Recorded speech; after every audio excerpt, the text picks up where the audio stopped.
Hi, my name's Casey, and I'm going to show you how to create some web apps in 5-ish minutes. You can use Google Maps or ArcGIS Online and get them going in either place. So the first thing we have to do is have some data. I've created a little list of data here. You can see it has an ID column. The location column is kind of the key. And then the favorite column that tells whether it's one of my favorite places. So we want to get this in a CSV format, so we could do that in Google Docs, which is what I'm going to use. We could also use Notepad if we wanted to, make it comment limited, or we could even use Excel if we wanted it to and had license. Works easily, so we can do either one. I'm going to use Google Docs, like I said, and so here we go. I'm going to save this so that I can use it as my data source. You click on download as CSV to get that to happen. So now we have our data document that is the base for our map. I'm going to open that and drag that directly into Google Maps.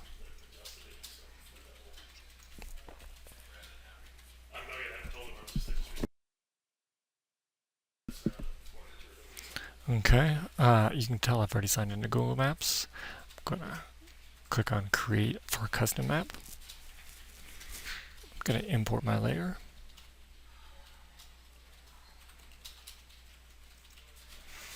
And just drag my CSV file over into it. I have to tell it which is my location column. If I tried to place the bookmarks based on the 1, 2, 3, it wouldn't work very well. So I know location is my bookmark. I'm going to give it a title based on the ID, which isn't really that important for what we're doing now. And it's going to load those and do what's called geocoding, where it tries to figure out where to place those on the map.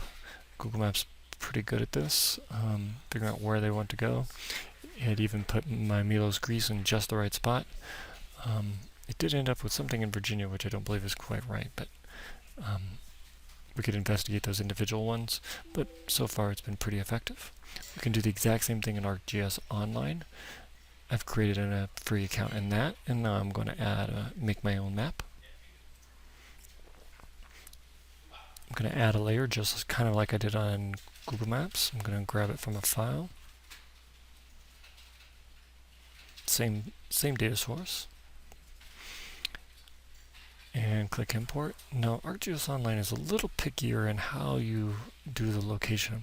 You want to know whether it's a lat long or an address, and if you noticed I had one lat long in there, so it's not going to be able to figure that out because we're going to have to pick address. I could break these up in different columns and split out, and it would help ArcGIS Online find these a little bit better.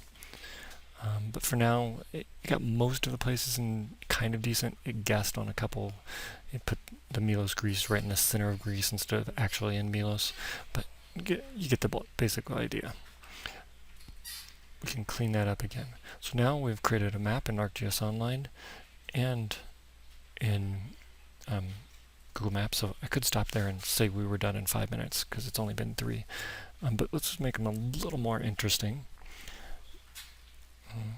We might want to change our symbols here. We can make them as big, yellow, green, as large as we want, different types of symbols, stars or whatever. However, what we're going to do here is we're going to actually make it unique, because I put in that favorite column so I can say, hey, some are my favorites, some are not. We're going to give it 2 different symbols based on whether it's one of my favorites. So these are ones that are not my favorite. We're going to make them green at first and make them quite a bit bigger. And then we'll make my favorite ones. Got to click done. Pick our favorite ones, and let's make them red. There's also an easy way to filter out items that you don't want to show if you don't want to. So there, we've got a map showing some locations, showing with custom renderers based on the symbol, and we're good to go. One nice thing about ArcGIS Online, you can do configuring of the pop-ups and the editing. So I could make this look however I wanted it to. And I can also add different types of layers that are freely available. So I'm really into oil and gas. I can search for some shale gas information and add that to the map.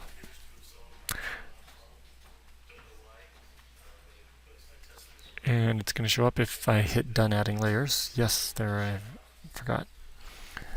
Now, this is going to come in kind of bright and overwhelming. I don't like it. It kind of overwhelms my map, so I can change the opacity or transparency of that layer to make it a little less powerful. And I can still kind of still emphasize my points on the map as a higher priority. And we are good to go. We can do the same thing on Google Maps pretty easily. I've got some, I can add labels if I wanted to. I'll add IDs so you can kind of see the IDs. I could also edit the data here if I wanted to. Or I can do the unique columns like we did in ArcGIS Online. I'll again make my favorites, or my not favorites, green. And my favorites more of a reddish type color. And there.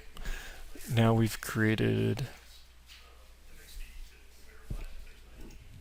the same type of map as we did in ArcGIS Online with custom symbols, and I can share this out if I wanted to using the ArcGIS Online or the Google Maps, and we're good to go.